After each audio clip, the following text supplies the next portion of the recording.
हाय दोस्तों, Dixon Technologies limited mid cap segment का एक बहुत ही जबरदस्त शेयर जिसने बहुत ही अच्छा और जबरदस्त रिटर्न बना के दिया है। ठीक है, इसका आज क्वार्टर 3 का जो दिसंबर 2022 का रिजल्ट आया है उसको हम आज डिस्कस करेंगे। और डिक्सन में भी अच्छा खासा फॉल हुआ है, जैसे कि आप लोग देखोगे लार्ज कैप स्टॉक्स में भी फॉल है अच्छा खासा, मिड कैप और स्मॉल कैप में भी अच्छा खासा फॉल है। तो आज हम क्या क्या डिस्कस करेंगे मैं आपको बता दूं एक बार। आज हम क्वार्टर 3 का जो रिजल्ट आया है उसका एनालिसिस करेंगे। सेकंड में आपको बताऊंगा बहुत ही इंपॉर्टेंट डील हुई है दोस्तों, वीडियो पूरा देखना, बहुत डिटेल में बताऊंगा। अब बहुत छोटा शॉर्ट वीडियो नहीं रहेगा कि 3-4 मिनट का, डिटेल रहेगा तो रुक के देखना। डिक्सन ने नवंबर में एसर के साथ डील की थी, उसके बारे में भी हम डिस्कस करेंगे। और डिक्सन में एक पैटर्न बन रहा है, टेक्निकल पैटर्न, उसके बारे में भी हम डिस्कस करेंगे। चार्ट के ऊपर पैटर्न है, डिक्सन का टारगेट क्या होगा उसके बारे में भी हम डिस्कस करेंगे। अभी कंपनी का स्टेटस क्या है उसके बारे में भी हम डिस्कस करेंगे। डिक्सन ने बोट जो ईयरफोन और स्पीकर की कंपनी है, बोट के साथ भी एक डील किया है, उसके बारे में भी हम डिस्कस करेंगे। और बाइंग लेवल्स क्या होने चाहिए, नए इन्वेस्टर्स को कहां एंट्री करना चाहिए, होल्ड करना चाहिए, सेल करना चाहिए, उसके बारे में डिस्कस करेंगे। तो काफी कुछ मैं आपको इस वीडियो में बताऊंगा, तो पेशेंस रख के देखना।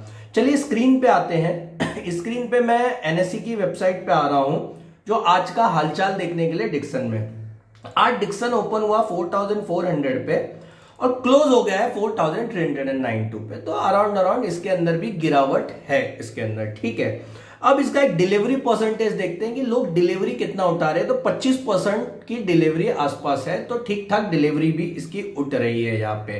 ठीक है, अब आते हैं इसका सबसे पहला क्वार्टर 3 का जो रिजल्ट आया है इसके ऊपर हम देख लेते हैं। जैसे कि आप सभी लोग जानते हैं मिड कैप सेगमेंट का एक शेयर है, और थोड़ा सा ब्रीफ दे देता हूं। ये कॉन्ट्रैक्ट मैन्युफैक्चरिंग के बिजनेस में, बहुत डिटेल नहीं बताऊं। कॉन्ट्रैक्ट मैन्युफैक्चरिंग मतलब ये खुद का प्रोडक्ट नहीं बनाता है, ये सैमसंग हो गया, एलजी हो गया, इन ऐसे दूसरे बहुत सारे ब्रांड्स के लिए प्रोडक्ट बनाता है, वो लोग अपनी ब्रांडिंग करके इसे बेच देते हैं। इसके बारे में डिटेल वीडियो भी मैं बाद में बना दूंगा।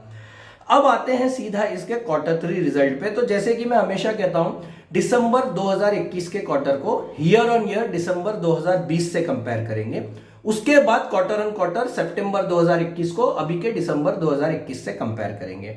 तो अभी अगर हम यहाँ पे सेल्स देखें, रेवेन्यू देखें यहाँ पे, ठीक है, तो 3073 का यहाँ पे सेल्स का नंबर आया, 3073 करोड़ में नंबर। पिछले दिसंबर 2020 से अगर कंपेयर करें 2183, तो ईयर ऑन ईयर जो ग्रोथ है वो 40.80% का ईयर ऑन ईयर यहाँ पे ग्रोथ आया है सेल्स में यहाँ पे। अब इसी को अगर हम सितंबर 2021 से कंपेयर करें, जो प्रीवियस क्वार्टर था, उसमें 2804 करोड़ का सेल्स था और अभी 3073 का सेल्स है। तो सेल्स वाइज अगर देखें, पहला कंक्लूजन, ईयर ऑन ईयर भी काफी अच्छा बढ़िया ग्रोथ है और क्वार्टर ऑन क्वार्टर भी इसमें ग्रोथ आया, तो सेल्स तो काफी अच्छा दिख रहा है। अब आते हैं दोस्तों यहाँ पे नेट प्रॉफिट पे। अब नेट प्रॉफिट अगर मैं देखूं तो ये क्वार्टर का दिसंबर 2021 का 46 करोड़ है। अब पिछले अगर हम दिसंबर 2020 को देखें ईयर ऑन ईयर, तो 62 करोड़ था। तो यहाँ पे नेट प्रॉफिट में डिक्लाइन आया है, यह ईयर ऑन ईयर का डिक्लाइन है। अब यहाँ पे अगर पिछले क्वार्टर को सितंबर 2021 को अभी के क्वार्टर से कंपेयर करें, तो पिछला क्वार्टर 63 करोड़ का नेट प्रॉफिट था और अभी 46 करोड़ का नेट प्रॉफिट, तो ये क्वार्टर ऑन क्वार्टर भी इसमें डिक्लाइन आया है। अब क्यों आया है इसे ये समझेंगे डिटेल में। ठीक है, देखिए नेट प्रॉफिट कब कटता है, मैं हमेशा अपने वीडियो में बताता हूं, एक्सपेंसेस, जब जो खरीदारी की जो कॉस्ट होती है वो बढ़ जाती है या कहीं पे ज्यादा पैसा लग जाता है, जहां 100 रुपया लगना चाहिए वहां 150 लग जाएगा, तो आपका नेट प्रॉफिट में भी 50 रुपया कट जाएगा। यहां पे स्क्रीन पे अगर आप देखो तो इनका जो मटेरियल कॉस्ट है, आप जानते हैं कॉन्ट्रैक्ट मैन्युफैक्चरिंग की कंपनी है, मैन्युफैक्चर, तो मटेरियल कॉस्ट ज्यादा है, मटेरियल में कॉस्ट बढ़ गया। बहुत से स्टॉक, मेजरली जितने भी मैन्युफैक्चरिंग स्टॉक्स है जहां पे मटेरियल लग रहा है, हर स्टॉक, हर कंपनी इस सिचुएशन से अभी फेस कर रही है डिफिकल्टी, जिसमें उनका नेट प्रॉफिट कट गया है। आप जितने भी क्वार्टर 3 रिजल्ट उठा के देख लोगे आपको समझ में आ जाएगा, जो मैं आपको यहां समझा भी देता हूं। अगर आप देखो दिसंबर 2020 में 90% इनका मटेरियल कॉस्ट गया था, और अगर अभी देखो तो 2% बढ़ गया। ये 2% लगता छोटा है दोस्तों, लेकिन बहुत बड़ी वैल्यू हो जाती है इसकी। पिछले क्वार्टर ऑन क्वार्टर भी अगर कंपेयर करो तो 91 से 92 गए। तो अगर हम दिसंबर 2020 से और अभी तक देखेंगे तो यहाँ पे जो एक्सपांस है कंपनी का एक्सपांस बड़ा है पिछले क्वार्टर से कंपेयर करते हैं। चलिए थोड़ा पीछे जाते हैं, 88, 89, 90, 87, 84, 80 मीन्स अराउंड 87, 86 के 88 के एवरेज पे ये घूम रहा था। तो अभी अगर मैं देखूं दिसंबर 2020 से कंपनी का एक्सपांस बढ़ गया है, इस वजह से कंपनी के नेट प्रॉफिट में डिक्लाइन आया है दोस्तों, ठीक है। और ये कोई इसके फंडामेंटल में प्रॉब्लम नहीं हुई है दोस्तों, इसके बिजनेस में कोई प्रॉब्लम नहीं हुई है दोस्तों, उल्टा इन्होंने बहुत ही जबरदस्त डील किया है जो कि हम आगे बात करेंगे जाके।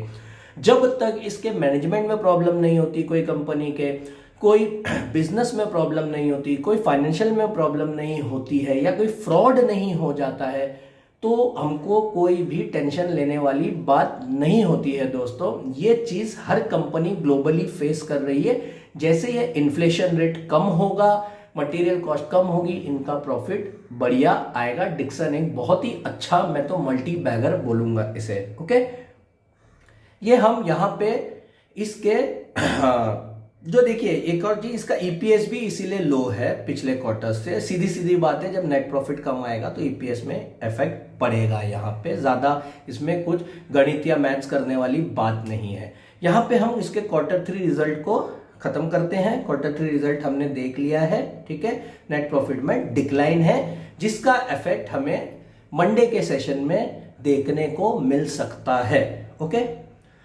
अब आते हैं दोस्तों, देखिए एक चीज आपको समझना है, डिक्सन जो है वो निफ्टी 50 जो चलता है, निफ्टी 50 जो चलता है उससे 2.5% वॉलेटाइल है। 2.5 मतलब अगर निफ्टी 50 में गिरावट, एक एग्जांपल बोलता हूं, निफ्टी 50 में अगर 100% की गिरावट होगी तो डिक्सन में 2 गुना 2.5 गुना ज्यादा की गिरावट होगी दोस्तों, ठीक है। ये वॉलेटाइल स्टॉक है, तो जो लोग भी डिक्सन को लेके बैठे हैं, ये मिड कैप स्टॉक है, आप चीज समझिए, ये वॉलेटाइल है। तो आप लोगों को ये माइंड बना लेना है, इसमें फॉल आप लोगों को हमेशा देखने मिलेगा, करेक्शन है, लेकिन ये राइज भी उसी तरीके से करेगा। भरोसा रखिए, अपनी कंपनी जो भी खरीदते हैं वो जरूर आपको प्रॉफिट देगी। अब जैसे कि मैंने आपको कहा था, डिक्सन ने नवंबर में, ये मैं नवंबर की न्यूज बता रहा हूं, भले पुरानी है लेकिन इस पोजीशन में इस टाइम पे इसको बताना जरूर। नवंबर ने डिक्सन ने एसर के साथ टेक पार्टनरशिप की, 50 lakh unit, 10, 100,000, 10 lakh, 5 lakh sorry unit, 10, 100,000, 10 lakh, मैं गिन के बता रहा हूं, कंफ्यूजन होता है। 5 लाख लैपटॉप एनुअली इनके लिए मैन्युफैक्चर करेंगे। तो आप एक सोचिए, यहां पे एक एक्सपांस जाएगा बराबर, यहां पे एक एक्सपांस, लेकिन कंपनी इतने कॉन्फिडेंस से एक्सपांसेस कैसे कर रही है दोस्तों कि एक एनुअली हमको 5 लाख लैपटॉप चाहिए दोस्तों। तो कंपनी को अपने बिजनेस पे भरोसा है और इनके बहुत बड़े बड़े क्लाइंट है। अगर मैं डिक्सन का यहाँ पे आके अगर आपको बोल दूं, यहाँ आप देखिए थोड़ा सा आपको यहाँ पे, Dixon is the biggest manufacturer of LED TVs in India, producing TV for brands like Samsung, Panasonic, Xiaomi, TCL, OnePlus and many more. They also manufacture lighting products for companies like Philips, Havells, Syska, Bajaj. इतने बड़े बड़े client है, क्या जब तक client जिंदा रहेगा, जब तक डिक्सन जिंदा रहेगा, ये चीज आप लोग समझो, बहुत बड़े बड़े क्लाइंट है जो खुद भी बहुत लिस्टेड कंपनीज हैं। एसर के साथ एक डील कर ली है इन्होंने, ये कि बहुत ही पॉजिटिव न्यूज है। अब बोट जो कंपनी है, सभी को पता, मेक इन इंडिया बहुत ही बेहतरीन प्रोडक्ट है, ठीक है। इमेजिन मार्केटिंग के अंदर का एक ब्रांड है, इमेजिन मार्केटिंग पेरेंट कंपनी है बोट की। Earphones, earbuds, smart devices, speakers, Bluetooth speakers और ईयरफोन्स, ये सब बोट कंपनी बनाती है, ठीक है। बोट कंपनी के साथ इनका 50-50 एक जॉइंट वेंचर हुआ है।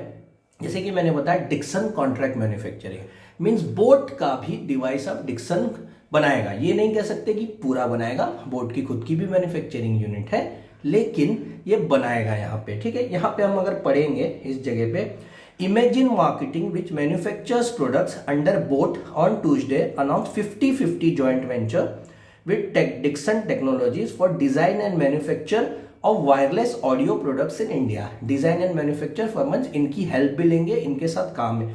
The companies will co invest India medium mobile accessories market में इन्वेस्ट करेंगे दोनों। They estimate the joint venture to earn revenues of around 1000 crore in the next 4 year. ये कह रहे हैं, ये जॉइंट वेंचर से ये एस्टिमेट करते हैं, फ्यूचर प्रोजेक्शन करते हैं कि 1000 करोड़ रुपया ये नेक्स्ट 4 ईयर में रेवेन्यू जनरेट करेंगे, means sales, and will be making an investment of about 40 crore during this period. में 40 करोड़ ये लोग इन्वेस्ट करेंगे। ये सौरभ गुप्ता जो chief financial officer Dixon Technologies में ये बोल रहे हैं। ओके, अब एक और चीज, अच्छी चीज है, ये कह रहे हैं कि इस डील से 500-600 लोगों को over the couple of years employment मिलेगी। तो ये सब पॉजिटिव न्यूज है दोस्तों, ठीक है। अब डिक्सन, ये मैंने आपको डिक्सन के लेटेस्ट खबरें बता दी। अब बहुत ही इंपॉर्टेंट सेक्शन पे आते हैं जो कि बहुत लोग वेट कर रहे होंगे, डिक्सन के चार्ट के ऊपर। मैंने जैसे कहा था डिक्सन का मैं टारगेट बताऊंगा, एक हम अज्यूम करेंगे, मैं भगवान नहीं हूं, एक टेक्निकल एनालिसिस करेंगे और डिक्सन में एक बहुत ही बेहतरीन पैटर्न बन रहा है जो उसका सपोर्ट भी बना है। आते हैं इधर पे, मैं आपको दिखाता हूं। डिक्सन टेक्नोलॉजीज का हम चार्ट खोलेंगे, ट्रेडिंग व्यू के ऊपर ओपन हो रहा है। पहले तो इसके हाई से लेके अभी तक के फॉल पे हम नज़र बनाते हैं। जरा ये फोकस चालू कर दो। ओके, कितना परसेंटेज फॉल है इधर से, अगर मैं 392 अराउंड 30% फॉल है। तो मेरे लिए 30% फॉल बहुत होता है एक कंपनी को डिप में खरीदने के लिए। इसके नीचे गिरे अगर अच्छी कंपनी में और खरीदूंगा, ऊपर जाए तो और खरीदूंगा। SIP फॉर्म में 30% फॉल हुआ है यहाँ पे डिक्सन टेक्नोलॉजीज में। और मैंने यहाँ पे एक मूविंग एवरेज भी लगा के रखा है 200 डेज का, ये उसके भी नीचे है। तो मेरे पैरामीटर बहुत से कुछ होते हैं, मैं मूविंग एवरेज देखता हूँ, RSI भी देखता हूँ कभी कभी, और एक अगर 25-30% का फॉल भी हो गया तो मैं खरीद लेता हूँ। ऐसा नहीं कि नहीं हुआ नहीं खरीदता हूँ, लेकिन ये मेरा एक वन ऑफ द पैरामीटर है स्टॉक बाय करने का। ओके, अब ये हम जरा यहाँ से इसे निकाल देते हैं। अब मैंने जैसे कहा था कि इसके अंदर एक चार्ट पैटर्न बन रहा है, तो मैं वो आपको चार्ट पैटर्न दिखाता हूँ। अब इस जगह को देखिए, मैं फिर से एक बार यहाँ पे मार्किंग बनाऊंगा। ये देखिए, ये कप विथ हैंडल पैटर्न है, cup with multiple handle. Retest किया है, ये कप बना, ये एक हैंडल बना, ये फिर एक हैंडल बना। कप विथ हैंडल जो पैटर्न होता है ये बुलिश पैटर्न होता है। अगर ये तोड़ेगा तो इसका जो ये डीप है, इस जगह का जो ये डीप है, इतना ऊपर हम ऊपर प्लॉट करेंगे। मैं आपको दिखाता हूँ ये कैसे प्लॉट करेंगे। इस जगह पे इसको हम यहाँ से लेंगे, इस डीप को यहाँ तक प्लॉट करेंगे और इसको उठा के हम इस डीप को हम प्लॉट करते हैं और इसे उठा के हम ऊपर रख देंगे। तो ये इसका टारगेट आ जाता है। तो देखिए, जब ये पैटर्न बना था मैंने तभी भी मार्किंग की थी, तो ये वहां से 5172 का टारगेट दिखा रहा था, जो कि इसने अचीव कर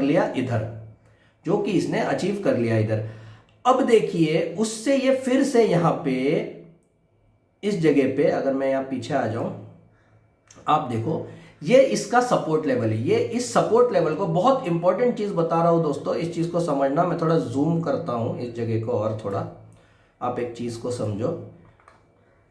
इस जगह पे आके इस चीज को इसने तोड़ा, लेकिन फिर से रिटेस्ट करके ऊपर चला गया। तो ये जो है ना, ये कप विथ हैंडल में ये इसका बहुत ही जबरदस्त इसका ये सपोर्ट बन रहा है। एक चीज को आप समझिए, ये बहुत ही जबरदस्त इसका ये सपोर्ट है। मुझे लगता है, अभी मैं इसका सपोर्ट एंड रेजिस्टेंस आपको बताऊंगा। इसका रेजिस्टेंस जो मुझे लगता है, ऊपर आते हैं, जो इसका लाइफ टाइम हाई है। मैं बहुत ऑप्टिमिस्टिक हूं इस स्टॉक को लेके। मैं ज्यादा इसको इधर उधर रेजिस्टेंस इसमें नहीं लगाऊंगा। ये जो सपोर्ट है इसका, ये मुझे लगता है कि अगर इस सपोर्ट को ये तोड़ देता है, तो जो इसका नेक्स्ट सपोर्ट जो होगा वो अराउंड 2791 या तो 3952 का, ठीक है। अगर अभी इसने ये रिटेस्ट करके ऊपर चला गया है, ये ऑलरेडी ऊपर चला गया है, तो हो सकता है यहां से बाउंस बैक हो, लेकिन निफ्टी अभी फॉल पे, तो अच्छे स्टॉक भी फॉल पे, तो हमें यहाँ वेट करना पड़ेगा यहाँ पे। अब ये जो कप विथ हैंडल पैटर्न है, देखिए मुझे ये चीज कंफर्म पता है, अगर ये पैटर्न ने पहला इसका टारगेट 515200 का जो छुआ था, ये फिर से इसको कंफर्म यहाँ पे छू लेगा। टाइम पीरियड नहीं बता सकता, लेकिन आएगा। उसके बाद ये इसका जो टारगेट होगा, इसका लाइफ टाइम हाई होगा। अब इसका फ्यूचर टारगेट इनके अलावा, ओके, इनके अलावा इसका फ्यूचर टारगेट क्या क्या हो सकता है वो हम मेरा जो फेवरेट टूल है फिबोनाची रिट्रेसमेंट उससे देखेंगे। यहाँ से मैं टूल ले लेता हूँ, लाइफ टाइम हाई से जो इसका बॉटम बना था, यहाँ पे देखिए इसका जो आ रहा है, जो पहला तो इसका लाइफ टाइम हाई आ रहा है, फिर 7727 आ रहा है, फिर 10137 आ रहा है 10,000, फिर 1254 है। बहुत ही बड़े टारगेट आ रहे हैं, ठीक है। डिक्सन टेक्नोलॉजी बहुत ही ज़बरदस्त कंपनी है दोस्तों, तो टारगेट भी हमने टेक्निकल एनालिसिस के हिसाब से एनालिस किया है। अब कब आएगा क्या आएगा वो देखना पड़ेगा, हर क्वार्टर पे नज़र रखिए। अब बात आती है दोस्तों, क्या नए इन्वेस्टर इस स्टॉक को खरीद सकते हैं। मैं अपनी बात बताऊंगा, अगर मैं इसमें नया इन्वेस्टर होता, जो कि नहीं हूं, मैंने लिया हुआ है, तो मैं इसको इस लेवल पे ले लेता। 30% फॉल मेरे लिए अच्छा खासा करेक्शन है, मैं ज़्यादा लालच नहीं करता हूं, और ये इसके सपोर्ट लेवल पे, तो यहाँ से बाउंस बैक होने के चांसेस है। तोड़ दिया तो तोड़ दिया, मैं और करेगा। नए लोग इसमें ले सकते हैं, SIP के फॉर्म में पैसा डालो, बहुत ज़्यादा पैसा नहीं लगाना है कोई भी स्टॉक में, और जिन्हें लगता है ये और डिप करेगा, लगता है, तो वो भी उस डिप पे खरीद सकते हैं। मेरी लेकिन सलाह रहेगी, जिसे भी खरीदना है वो अपने रिस्क पे इस लेवल पे भी ले सकता है। 30% फॉल करेक्शन अच्छा है। ओल्ड इन्वेस्टर्स होल्ड करके रखो, बहुत ही ज़बरदस्त है, बहुत ही बड़े टारगेट्स है इस स्टॉक के, बहुत ही अच्छा काम कर रही है ये कंपनी। और होल्ड इन्वेस्टर भी इसमें अगर पैसा डालना चाहे तो इस लेवल पे डाल सकते हैं। ऊपर जाता है तो SIP के फॉर्म में पैसा डालो, नीचे जाए तो भी SIP के फॉर्म में पैसा डालो। अच्छी कंपनी में हमें इन्वेस्टेड रहना चाहिए। तो होप दोस्तों मैंने आपको डिक्सन टेक्नोलॉजीज लिमिटेड के बारे में डिटेल में समझा दिया होगा। अगर ये वीडियो आपको अच्छा लगा है, लाइक करो, शेयर करो, कमेंट करो, कोई भी इश्यू है आप लोगों को, और चैनल में और भी बहुत वीडियो है, उसे देख के लर्न करो और चैनल को सब्सक्राइब करो। बाय दोस्तों, टेक केयर, सेफ रहिए।